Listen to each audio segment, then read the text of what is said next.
اعوذ باللہ من الشیطان الرجیم بسم اللہ الرحمن الرحیم الصلاۃ السلام علیک یا رسول اللہ الصلاۃ السلام علیک یا حبیب اللہ الصلاۃ السلام علیک یا سیدی یا نبی اللہ الصلاۃ السلام علیک یا سیدی یا سیدی نور من نور اللہ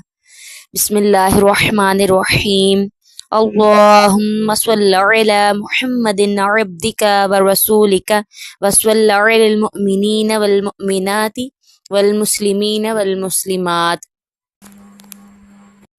اور وہ انعام یہ ہے کہ اللہ تعالیٰ نے نیکسٹ آیت میں یہ فرما دیا کہ وہی لوگ اپنے رب کی طرف سے ہدایت پر ہیں اور وہی مراد کو پہنچنے والے ہیں، یعنی کہ جو آخرت پر یقین رکھتے ہیں وہی اللہ تعالیٰ کی طرف سے ہدایت پر ہیں، یعنی اللہ تعالیٰ نے کہہ دیا کہ یہ بندے ہدایت پر ہیں اور وہی مراد کو پہنچنے والے، یعنی فتح حاصل کرنے والے ہیں، کامیاب ہونے والے ہیں۔ نیکسٹ ہے بے شک وہ جن کی قسمت میں کفر ہے انہیں برابر ہے چاہے تم انہیں نہ ڈراؤ، وہ ایمان لانے کے نہیں۔ ان الذین کفروا یعنی بے شک وہ جن کی قسمت میں کفر ہے۔ اس کا شان نزول بیسیکلی یہ ہے کہ یہ آیت ابو جہل اور ابو لہب وغیرہ کے جو ہے وہ کفار کے بارے میں نازل ہوئی، جو اتنا زیادہ علم رکھتے تھے، اتنا زیادہ علم رکھنے کے باوجود، پڑھے لکھے ہونے کے باوجود، لیکن حقیقت نہیں دیکھتے تھے، ہدایت پر نہیں تھے، اتنی واضح دلائل کو دیکھ کر نبی پر ایمان نہیں لے کے آئے۔ تو اللہ تعالیٰ نے ان کے بارے میں کہہ دیا ان کے لیے ڈرانا اور نہ ڈرانا، یعنی چاہے تم انہیں ڈراؤ یا نہ ڈراؤ یہ ایمان نہیں لے کے آئیں گے۔ اور آگے اللہ تعالیٰ نے فرما دیا کہ اللہ نے ان کے دلوں پر ان کے کانوں پر مہر کر دی اور ان کی آنکھوں پر گھٹا ٹوپ ہے، یعنی کہ یہ جو لوگ ہیں چاہے جتنے مرضی پڑھے لکھے ہیں، چاہے جتنے مرضی عقل مند ہیں، چاہے یہ اپنے قبیلوں کے سردار ہیں، لیکن یہ ایمان نہیں لے کے آتے۔ کیوں نہیں لے کے آتے؟ کیونکہ اللہ تعالیٰ نے ان کے دلوں پر اور ان کے کانوں پر مہر کر دی ہے، یعنی کہ کفر لگا دیا، تالا لگا دیا کہ اب یہ حق سنتے ہوئے بھی نہیں سنتے۔ اس کا مطلب یہ نہیں ہے اب ہم یہ آیت دیکھ کے یہ سمجھیں کہ اب کافر جو تھے وہ جب اللہ تعالیٰ نے کہہ دیا کہ میں نے ان کے دلوں اور کانوں پر مہر کر دی ہے تو اب یہ ایمان نہیں لے کے آئیں گے، تو اس کا مطلب یہ ہوا کہ یہ ان کے دلوں اور کانوں پر پہلے سے مہر تھی، اس وجہ سے یہ ایمان نہیں لے کے آئے؟ نہیں، ایسا نہیں ہے۔ یہ بات سمجھنے والی ہے کہ اللہ تعالیٰ نے ان کے کانوں اور ان کے دلوں پر مہر اس وجہ سے کر دی ہے کیونکہ یہ لوگ سمجھنے والے تھے ہی نہیں، ان کے اپنے اعمال ہی ایسے تھے کہ ان کے جو دل تھے وہ ہدایت کی طرف سے پھر گئے تھے، ان کے کان ہدایت سننے سے بند ہو گئے تھے، ان کی آنکھیں ہدایت کو دیکھتی نہیں تھی، حق کو پہچانتی نہیں تھی۔ اس وجہ سے اللہ نے ان کے دلوں، کانوں اور آنکھوں پر کفر لگا دیا، مہر لگا دی، اور آنکھوں پر گھٹا ٹوپ سے مراد یہ ہے کہ آنکھوں کے آگے اندھیرا چھا گیا۔ اندھیرا چھانے سے مراد یعنی اندھیرے میں جیسے کچھ نظر نہیں آتا ویسے ہی یہ آنکھوں سے حق اور سچ کو نہیں دیکھتے، اس وجہ سے اللہ تعالیٰ نے ان کی آنکھوں پر اندھیرا جو ہے وہ اندھیر کو پھیلا دیا، ان کی آنکھوں کے آگے اندھیرا چھا گیا۔ اب یہ نہیں ہے کہ ان ہدایت کی راہیں ان کے لیے پہلے سے ہی بند تھی، اب یہ عذر پیش کریں کہ ہمارے دلوں کو کانوں پر تو مہر لگی ہوئی تھی، ہم کیسے جانتے؟ ایسا نہیں ہے کہ ہدایت کی راہیں ان پر بند نہیں تھیں کہ یہ عذر کرتے کہ جو ہے وہ انہوں نے کفر کیا یا سرکشی کی یا بے دینی اختیار کی یا جو ہے وہ انبیاء کرام کی دشمنی کی، یہ اس وجہ سے ہے کہ اللہ تعالیٰ نے جو ہے وہ پہلے سے ہی ہمارے دلوں اور کانوں پر مہر کر دی۔ یہ تو ان کا کہنا ہے ایسے ہی ہے نا، جیسے کوئی شخص ڈاکٹر کی مخالفت کرے اور زہر بھی کھا لے اور پھر یہ کہے کہ میں نے زہر کھایا ہے، زہر بھی کھا لے اور بچنے کی صورت بھی نہ رہے، تو یہ تو نہیں نا کہہ سکتے کہ ڈاکٹر نے زبردستی کھلایا ہے۔ ہاں، یہ ان کے اپنی ہی، وہ خود ہی ملامت کے مستحق ہیں، خود ہی شرمسار ہونے کے قابل ہیں کہ اگر اللہ تعالیٰ نے ان پر ہدایت اتاری، ان کو حق اور سچ کی پہچان دی، تو یہ ان پر لازم تھا کہ وہ دیکھتے، سمجھتے اور اس کو سوچتے۔ آگے ہے، اور کچھ لوگ کہتے ہیں ہم اللہ اور پچھلے دن پر ایمان لائے اور وہ ایمان والے نہیں۔ یہ آیت بیسیکلی اللہ تعالیٰ نے منافقوں کے لیے اتاری تھی جو نبی پاک صلی اللہ علیہ وآلہ وسلم کے پاس آتے اور کہتے ہم آپ پر ایمان لے کے آئے ہیں، لیکن وہ ایمان لے کے نہیں آئے تھے۔ اس کا شان نزول وہ یہی تھا کہ یہاں سے جو 13 آیتیں، یہاں سے لے کے جو آگے 13 آیتیں ہیں وہ منافقین کے شان میں نازل ہوئی کہ باطن میں کافر تھے، نہیں وہ اندر سے کافر تھے لیکن خود کو مسلمان ظاہر کرتے تھے۔ تو اللہ تعالیٰ نے ان کے لیے فرما دیا وَمَا هُمْ بِمُؤْمِنِينَ، وہ ایمان والے نہیں ہیں، یعنی کہ ان کا کلمہ پڑھنا، اسلام کا قائل ہونا یا نماز ادا کرنا مومن کے لیے، مومن ہونے کے لیے کافی نہیں ہے جب تک کہ وہ دل سے تصدیق نہ کر لے۔ آگے ہے، اور ہاں یہ لوگ، یہ آپ اگر ہم سوچیں تو یہ آیت ہمارے لیے بھی ہو سکتی ہے۔ کیسے کہ اگر ہم اوپر سے کہیں کہ ہم ایمان لے کے آئے ہیں، ہم اللہ پر ایمان لے کے آ رہے ہیں، ہم رسول پر ایمان لے کے آئے ہیں، لیکن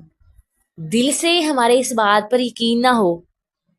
کہ ہم کہہ رہے ہیں کہ ہم ایمان لے کے، اس بات پر دل سے بھی تو پختہ یقین رکھا جائے نا کہ نہیں، اگر میں اوپر سے مسلمان ہوں تو مجھے دل سے بھی مسلمان ہونا پڑے گا۔ آگے ہے، فریب دیا چاہتے ہیں اللہ اور ایمان والوں کو، اور حقیقت میں فریب نہیں دیتے مگر اپنی جانوں کو، اور انہیں شعور نہیں۔ یعنی کہ وہ منافق جو تھے وہ فریب دینا چاہتے تھے، دھوکہ دینا چاہتے تھے اللہ کو اور ایمان والوں کو، یعنی جو مسلمان تھے ان کو دھوکہ دینا چاہتے اور چاہتے تھے کہ اللہ کو بھی دھوکہ دے لیں، کہ اوپر سے کہہ لیں کہ ہم مسلمان ہیں، لیکن ہمارے دل، ان کے دلوں میں جو تھا وہ وہی نفاق موجود تھا۔ لیکن اللہ تعالیٰ نے کیا فرما دیا، وَمَا يَخْدَعُونَ إِلَّا، لیکن وہ فریب نہیں دیتے مگر انفسہم وَمَا يَشْعُرُونَ، اپنی جانوں کو اور انہیں شعور نہیں، یعنی کہ حقیقت میں وہ دھوکہ خود کو دے رہے ہیں اور انہیں اس چیز کا خود بھی علم نہیں ہے کہ وہ خود کو ہی دھوکہ دیے جا رہے ہیں۔ یہ آیت ہمارے لیے بھی ہے کہ ہم یہ چاہتے ہیں کہ دوسرے لوگ ہمیں بہت اچھا مسلمان سمجھے، وہ یہ جانیں کہ ہم بہت اچھے مسلمان ہیں، ہم نمازیں پڑھتے ہیں، روزے رکھتے ہیں، زکوٰۃ دیتے ہیں، اور بہت باپردہ ہیں۔ ہم خواتین کی بات کر لیں تو کہہ لیں کہ بہت باپردہ ہیں تو ہم بہت اچھے مسلمان ہو جائیں گے۔ نہیں، دل سے جب تک تصدیق نہ ہو، ہماری نیت خالص نہ ہو، تب تک ہم مسلمان نہیں ہو سکتے۔ اگر ہم یہ خود کو دھوکہ دے رہے ہیں، ہم یہ چاہتے ہیں، ہم یہ کہہ رہے ہیں نا کہ ہم دھوکہ دے رہے ہیں لوگوں کو کہ ہم بڑے اچھے مسلمان ہیں، ہم دھوکہ دے رہے ہیں اللہ کو کہ اللہ ہم بڑے اچھے مسلمان ہیں، وہ ان لوگوں کو، یعنی لوگوں کو دھوکہ دینا نہیں ہوا، اللہ کو دھوکہ دینا نہیں ہوا، وہ حقیقت میں ہم خود کو ہی دھوکہ دے رہے ہیں اور ہمیں اس چیز کا خود بھی علم نہیں ہے۔ یہ بات سوچنے کی ہے۔ آگے اللہ تعالیٰ نے کیا فرمایا، ان کے دلوں میں بیماری ہے تو اللہ نے ان کی بیماری اور بڑھائی، اور ان کے لیے دردناک عذاب ہے بدلہ ان کے جھوٹ کا۔ فی قلوبہم مرض، ان کے دلوں میں بیماری ہے۔ کون سی بیماری ہے؟ کہ یعنی کہ منافق جو تھے وہ اپنے گمان میں خدا کو دھوکہ دینا چاہتے ہیں، اور یہی دھوکہ وہ رسول اللہ کو دینا چاہتے ہیں، کیونکہ رسول اللہ تعالیٰ کے خلیفہ ہیں۔ لیکن چونکہ اللہ تعالیٰ نے اپنے حبیب کو بھی جو ہے وہ راز دے رکھے ہیں، وہ اسرار کے علم عطا فرمایا ہے، تو وہ جو اللہ تعالیٰ نبی پاک صلی اللہ علیہ وسلم ہیں وہ منافق کے کفر کو جانتے ہیں، وہ باخبر ہیں۔ تو جب اللہ تعالیٰ نے یہ کہہ دیا کہ وہ باخبر ہیں اور ان کے دلوں میں بیماری ہے، منافقوں کے دلوں میں، تو اللہ تعالیٰ نے ان کے دلوں کی بیماری اور بڑھا دی، یعنی کہ ان کو اور ان کے سامنے لوگ چیزوں کو خوشنما پیش کر دیا کہ ہاں لوگ واقعی یہ چاہتے ہیں کہ تم بہت اچھے مسلمان ہو۔ وجہ ان کے اعمال، نہ کہ وجہ یہ تھی کہ اللہ تعالیٰ نے خوشنما اعمال کر دیے تھے، نہیں، وجہ تھی ان کے اپنے اعمال، جو یہ اعمال کرتے تھے، اور اللہ تعالیٰ نے اس کا بدلہ کیا دیا کہ ان کے لیے دردناک عذاب ہے، بدلہ ان کے جھوٹ کا، یعنی وہ جو جھوٹ بولتے تھے اس کا بدلہ اللہ تعالیٰ نے انہیں عذاب کی صورت میں نہیں دیا۔ نیکسٹ ہے، اور جب ان سے کہا جائے زمین میں فساد نہ کرو تو کہتے ہیں ہم تو سنوارنے والے ہیں، یعنی کہ وہ لوگ جو زمین میں فساد پھیلاتے ہیں، جو لوگ دوسروں کے درمیان لڑائی جھگڑے ڈلواتے ہیں، ٹھیک ہے،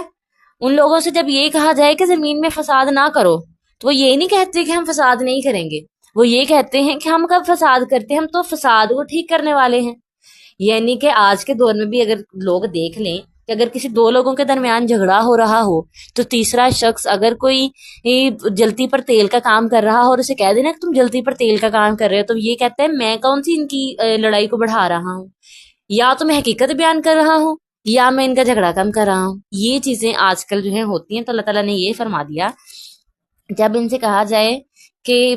جو ہے وہ زمین میں فساد نہ کرو تو کہتے ہیں ہم تو سنوارنے والے ہیں، سنتا ہے وہی فسادی ہیں مگر انہیں شعور نہیں، یعنی کہ اللہ تعالیٰ یہ ساری چیزوں سے باخبر ہیں کہ وہی فسادی ہیں، وہی جھگڑا کروانے والے ہیں، لیکن جو جھگڑا کروا رہے ہیں ابھی انہیں اس چیز کا شعور نہیں ہے، اس چیز کے بارے میں ابھی وہ لوگ آگاہ نہیں ہیں۔ اس کے بارے میں یہ بھی ہے کہ اگر جو ہے وہ دین کی خاطر کفار سے میل جو رکھنا، کہ دین میں مداہنت پیدا ہو، یعنی کہ اب لوگوں کو یہ بتانا کہ نہیں ایسا نہیں، ہمارے دین میں تو یہ بھی ہے وہ بھی ہے، تو یہ سراسر غلط ہے، ٹھیک ہے، یہ اہل باطل کا شیوا ہے، یعنی کہ جیسے جلسے میں گئے ویسے ہو گئے۔ آج کے دور میں بھی ایسا ہی ہو رہا ہے کہ اگر کوئی کسی مطلب کسی کے پاس بیٹھتا ہے تو یہ کہتا ہے، یعنی جیسی محفل ہونا، جیسی محفل ہو ویسے ہی رنگ اختیار کر جانا، ایسا معاملہ گرگٹ کرتا ہے کہ یعنی جس چیز کے پاس سے گزرتا ہے وہ وہی رنگ اختیار کر لیتا ہے، یہ غلط ہے۔ کہ جا کے یہ کہہ دینا کہ جو منافق لوگ ہوں یا اہل باطل ہوں ان کی شان میں قصیدے پڑھنا شروع کر دینا اور جا کے یہ کہنا نہیں تم ہی ٹھیک ہو، یا ان کے غصے کی وجہ سے یا ان کے روب کی وجہ سے یا پھر ویسے ہی ان کی خوشامد یا